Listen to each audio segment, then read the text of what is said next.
John Macalister, humor that hurts and harms. If you make people the butt of humor because they were different from you, as Alfred Nga'uro did in front of National Party delegates, it is not funny, says John Macalister. Opinion: if you missed the International Day Against Homophobia the other day, I doubt you were alone. On the other hand, it would have been difficult to avoid the recent hoo-ha over Alfred Nga'uro's speech to the National Party's Auckland Regional Conference. The alleged strong-arming of non-governmental social service agencies filled a fair chunk of column inches and airwaves. That was hard to miss.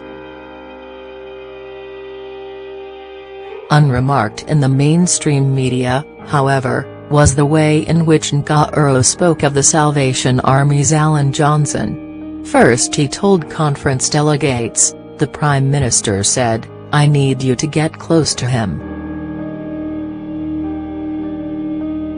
I need you to love him."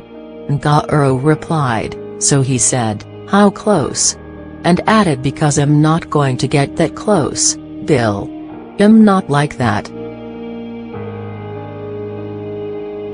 They laughed again when he went on to report that later he and Johnson got close, but not too close, and there were other people there. So why did they laugh? It doesn't take much to work out that Nga'uro was injecting a little touch of homophobia into his speech. Make a joke at the expense of gay men, get a laugh, what harm can it do? The idea of two men getting emotionally and, perish the thought, physically close? Ha. Yuck.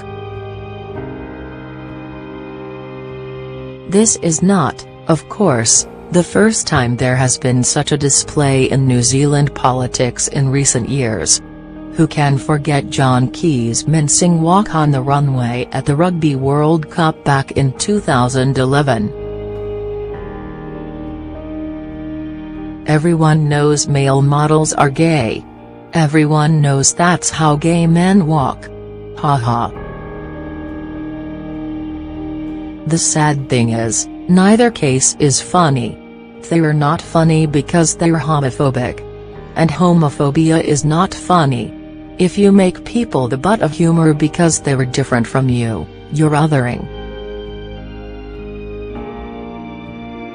You're saying that those people are not like us, they were not one of us. Of course, people, the ones who aren't being laughed at, will say, what does it matter, harden up. But it does matter. It matters first for the effect it has on the people whose perceived difference makes them the target of such othering. If you're gay and you see society doesn't accept you, that society mocks you, well, let's be understated here, it's difficult to accept yourself. Could this be why LGBT teens and young adults have disproportionately high levels of suicide? It also matters for the effect it has on the audience, on the people who think such displays are funny. It legitimizes their own intolerance.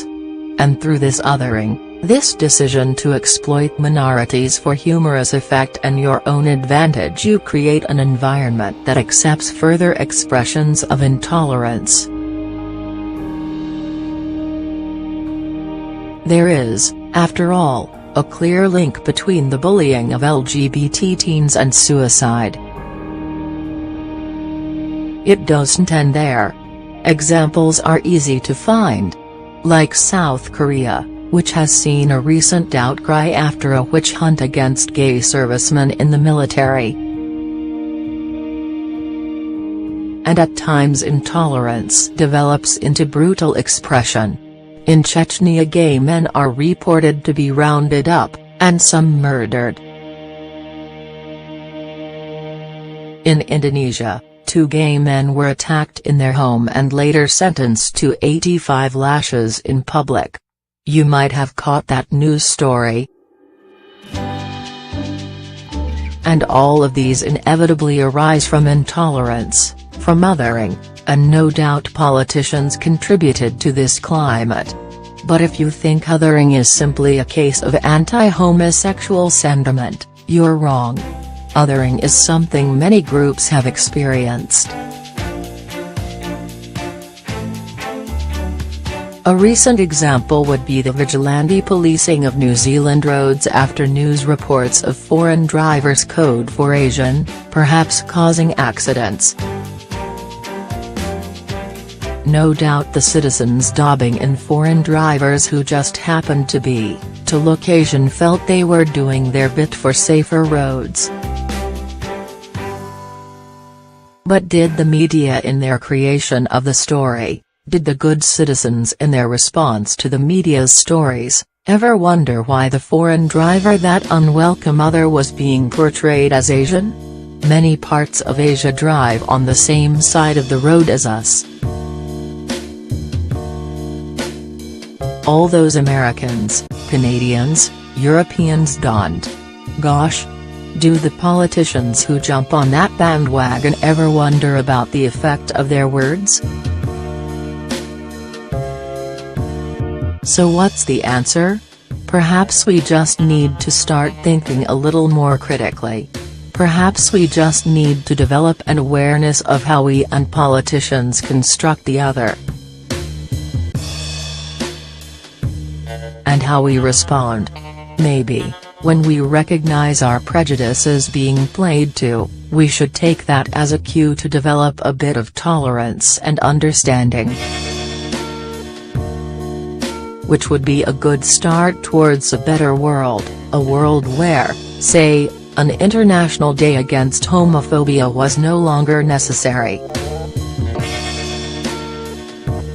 John Macalister is an associate professor in the School of Linguistics and Applied Language Studies at Victoria University of Wellington.